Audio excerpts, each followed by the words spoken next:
Hi class, in our last section we're going to be looking at different body cavities. So let's take a look. The purpose of body cavities is really to protect our organs from any type of accidental shocks. And having body cavities permits changes in size and shape of some of the organs. All right, so let's take a look. We'll focus primarily on a thoracic cavity and an abdominal pelvic cavity that is separated by a muscle called the diaphragm. So if we look here, here's anterior, here's posterior. So in the posterior portion, believe it or not, there's a cranial cavity, and then there's a vertebral cavity. So there's a cranial cavity, and then there's a vertebral cavity back here. Right, so the brain is here, the spinal cord, meninges, all back here. In the anterior, we have all of this. We have the thoracic cavity, and we have the abdominal pelvic cavity. And what separates the thoracic from the abdominal pelvic cavity is this muscle called the diaphragm. Okay, now we can divide the thoracic cavity into two.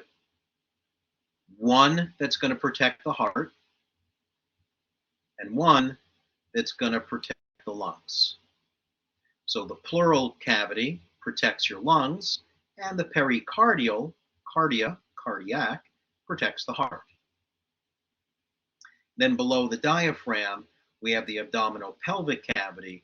We're going to focus on the peritoneal cavity, which is where the digestive tract is going to be. Okay. So down here, this looks like it's pelvic, this is abdominal, and then this is thoracic cavity. So if we look at the thoracic cavity, remember which is up here, which is pleural and pericardial, well, that's where we're going to find the heart, the thymus gland, the lungs, and the trachea. If we focus on the abdominal cavity where the peritoneum is, which is going to be all in here, that's where you're going to have your stomach, your liver, your spleen, your small intestines, most of your digestive organs. But down here in the pelvic region, down here in the pelvic cavity, that's where you're going to have the urinary bladder, the reproductive organs, the uterus, the prostate gland, and the lower end of the colon called the rectum. Okay, so again, like a drag and drop. What cavity is this? Where the brain is stored? That's the cranial cavity. Vertebral cavity would be here. Okay. The cranial cavity and the vertebral canal contain so if we go back here, the cranial cavity and the vertebral canal, we're talking about brain and spinal cord. The brain and the spinal cord make up the CNS, the central neural system. That's the best answer. Okay, this is the cranial cavity. This is the vertebral cavity. This is the thoracic cavity. And if we're talking about just lungs, we can say it's the pleura. The muscle right here, that's your diaphragm. And then right here, that's your abdominal pelvic cavity or abdominal cavity or peritoneum. Okay. Down in here is your pelvic cavity. Up here is your abdominal cavity. Okay, dorsal cavity. Remember, dorsal cavity, that's the same thing as saying dorsal is also posterior. So it's everything back here. Remember, anterior is this, posterior is back here. So dorsal cavity is the cranial cavity, the vertebral canal, your spinal cord, and the meninges that wrap around it.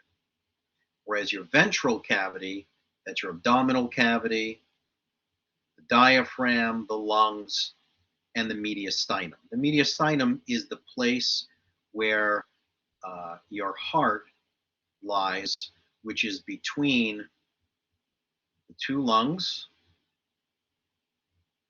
your spinal column in the back, and your sternum that protects it in the front. So the mediastinum is the space that's just behind the sternum, between the two lungs, but in front of your vertebral column.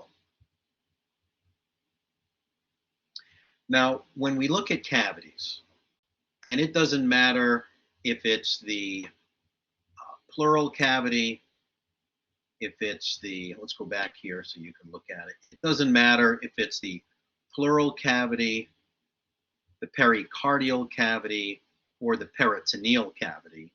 All of these cavities are going to have a visceral layer and a parietal layer. So if you take a balloon and you push your fist into the balloon, there's going to be this inner part closest to the organ, that's the visceral layer, and then it creates like this outer layer, which is the parietal layer. And then the two layers, more of like the innermost, the visceral, and the parietal, then it forms this space in the middle. If it was the heart, then it's called the pericardial cavity. If it's the lungs, it would be the pleural cavity. If it's the digestive organs, it would be the peritoneal cavity. So it's always going to be a visceral layer and a parietal layer. It just depends on what we're talking about. The visceral layer covers the organ. The parietal layer is going to line the body wall. So if we were to look here, let me just change the color to blue for a second.